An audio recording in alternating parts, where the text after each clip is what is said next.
Attends, juste avant que la vidéo commence, like la vidéo, abonne-toi avec la cloche de notification et mets un commentaire. Je tirerai au sort 3 personnes. Le premier gagnera un plus 50 abonnés, le deuxième un plus 50 likes sur sa vidéo qu'il veut, et le dernier un plus 15 abonnés. Voilà, bonne vidéo.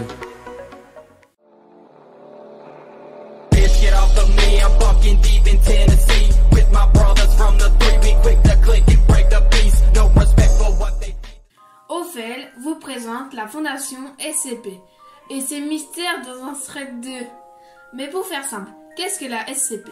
C'est un grand bâtiment secret et sécurisé aux USA qui y abrite des créatures et des phénomènes que l'on ne peut pas classifier. Par exemple, sur cette photo, ce n'est pas un humain, ni un chat, ni un chien. Est-ce un phénomène paranormal ou une créature surnaturelle? Préparez-vous, chers spectateurs, et découvrons ça ensemble.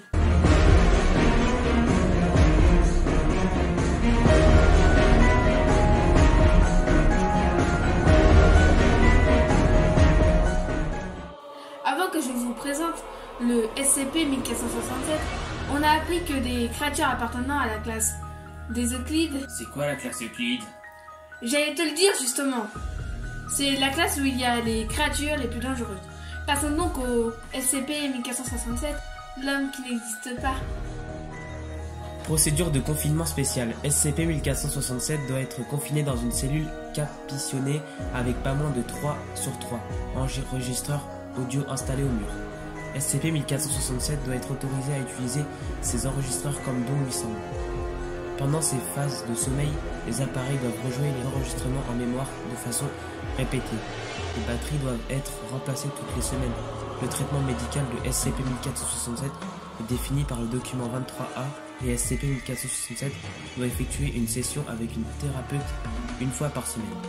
Le personnel doit toujours désigner SCP-1467 lorsqu'il est présent par M. Smith, puisque l'interpellé par tout autre nom le plonge dans un état de panique et ou de rage. Suite à de tels événements, SCP-1467 ainsi que plusieurs membres du personnel de recherche ont été blessés par les tentatives d'interroger le sujet et de stabiliser son état mental se sont révélées beaucoup plus difficiles. Description: SCP-1467 est un homme d'ascendance noire, américaine, âgé de 47 ans, à moins de constamment réaffirmer son existence. SCP-1467 s'efface lentement de la réalité. Cette disparition consiste en une diminution progressive de la capacité à percevoir. SCP-1467 affirme qu'il est un ouvrier du bâtiment. Il affirme également que ses propriétés anormales ont apparu de façon progressive après la mort de sa femme et ses enfants dans un accident de voiture. Test numéro 19 avec comme chef assistant Rainer ainsi que 2 sujets qui vont voir ce qu'il se passe dans la cellule de SCP-1467. Décrivez ce que vous voyez, s'il vous plaît. Putain, laissez-nous sortir! Je sais pas, il y a quelque chose ici, j'arrive pas à le voir. Comment savez-vous qu'il y a quelque chose avec vous? Merde! Comment savez-vous qu'il y a quelque chose avec vous? Je peux le sentir, mec, ça a disparu vers cette putain de porte. Je sais! Restez calme, s'il vous plaît. Ça nous veut du mal, je vous dis, ça va nous tuer. Voici l'audio qui a été enregistré avec SCP-1467. Maintenant, passons au suivant qui se nomme SCP-173, la statue. Objet SCP-173, classe Euclide. Procédure de confinement spécial. L'objet SCP-173 doit être conservé dans un conteneur verrouillé en toutes circonstances.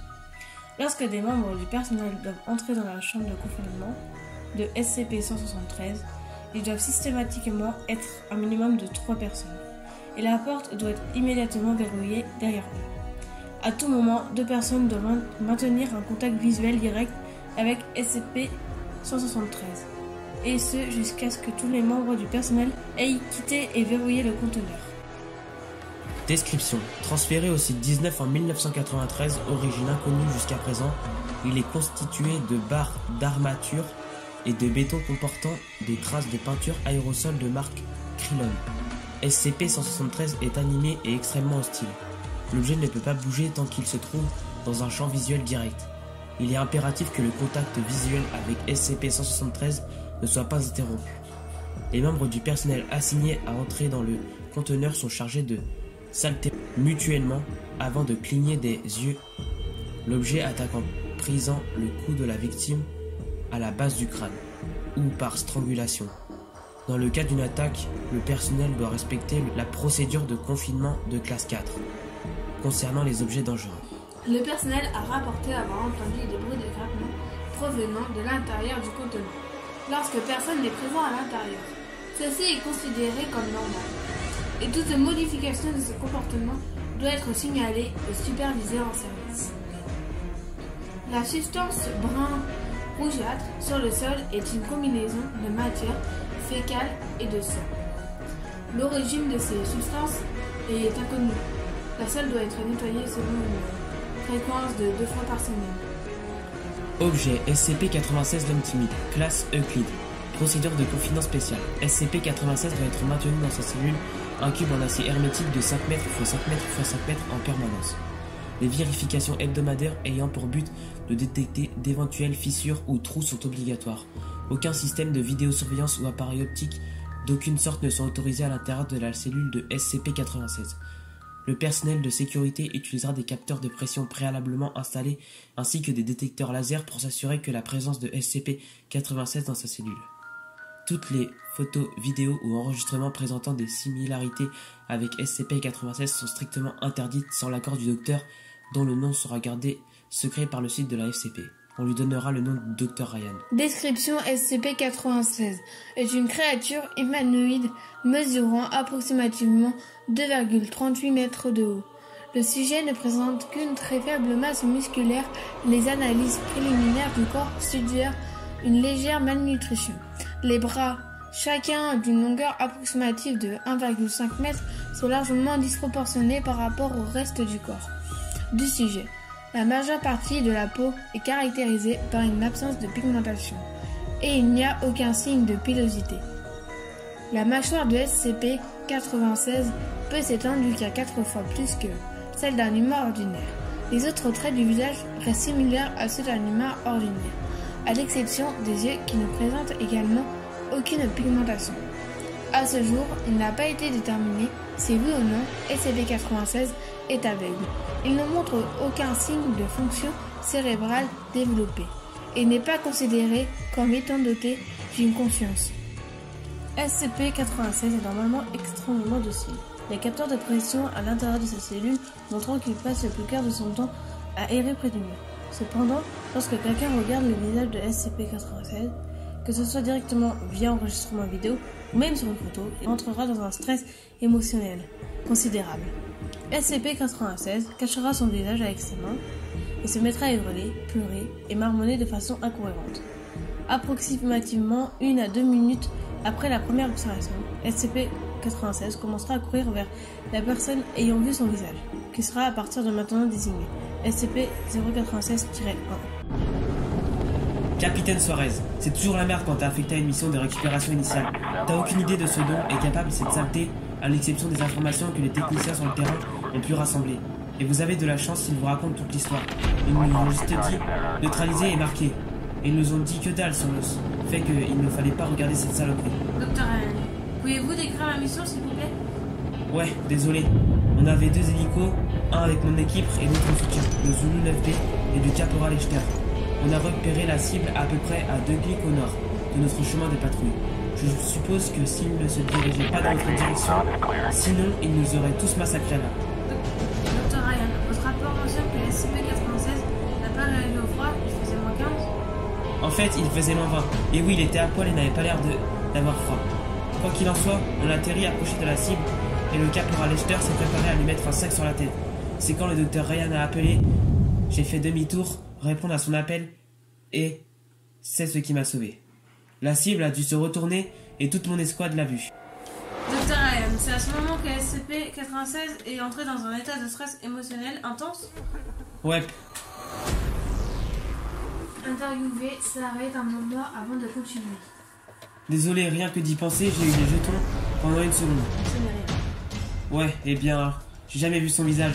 C'était pas le cas de mon escouade et ils m'ont payé cher. Pouvez-vous le décrire un peu plus en détail s'il vous plaît? Ouais. Il a commencé à nous hurler dessus et à pleurer, mais c'était pas comme le cri d'un animal, ça ressemblait exactement à celui d'une personne. Putain, ça foutait vraiment la trouille. On a commencé à tirer quand il a sauvé le caporal et lui a arraché la jambe. Bon Dieu, il nous implorait de venir l'aider. Putain, oui. En tout cas, on parvenait à arracher des morceaux de chair de la cible balle après balle. Ça lui faisait que dalle. J'ai failli y passer quand il a commencé à m'attraper. C'est à ce moment On a un t-shirt, on a commencé à me trimballer depuis que SCP-96 s'était fait la malle. J'en ai vu déchirer le bandage d'un top comme si c'était rien de plus qu'un papier mouchoir. Ça a donné les mêmes résultats sur la cible. As-tu vu des dégâts significatifs? Il n'a même pas vacillé dans un putain de coin. Il a continué à massacrer mon escouade, mais avec la moitié du torse arraché. Mais il réalisait des dégâts? Si c'était le cas, il n'en a rien montré. Il a dû perdre tous ses organes et tout son sang, et n'avait pas l'air de l'avoir remarqué. Par contre, son squelette était intact, et il continuait de mettre en pièces mon escouade. Donc, aucun dommage de la structure osseuse. Je me dis que combien de balles ont été tirées sur la Le bamot, ennuyé. Notre mitrailleur l'a arrosé avec son GAU-19 pendant au moins 20 secondes. 20 putains de secondes. Il s'est mangé 600 cartouches de calibre 50. On aurait aussi bien pu lui cracher dessus pour ce que ça lui a fait. C'est à ce moment-là que Zulu 9B est arrivé. Ouais, et mon escouade était morte. Zulu 9B a réussi à lui mettre un sac sur la tête et il s'est juste assis. On est monté dans les locaux et on l'a ramené ici. Je ne sais pas comment je l'ai fait pour ne jamais voir son visage. Fin de l'enregistrement. C'est la fin de la vidéo. J'espère que ce thread 2 de la Fondation SCP et ses secrets t'aura plu. Abonne-toi à la chaîne avec la cloche de notification. N'hésite pas à liker ou disliker la vidéo. Surtout, dis-moi en commentaire lequel de ces 3 SCP t'a fait plus flipper. Bye bye. Bye bye. Bye bye. Faut le dire. Ah oui. Et ça, par contre, j'étais pas au courant, les gars. Bye bye. Bye bye. Bye bye.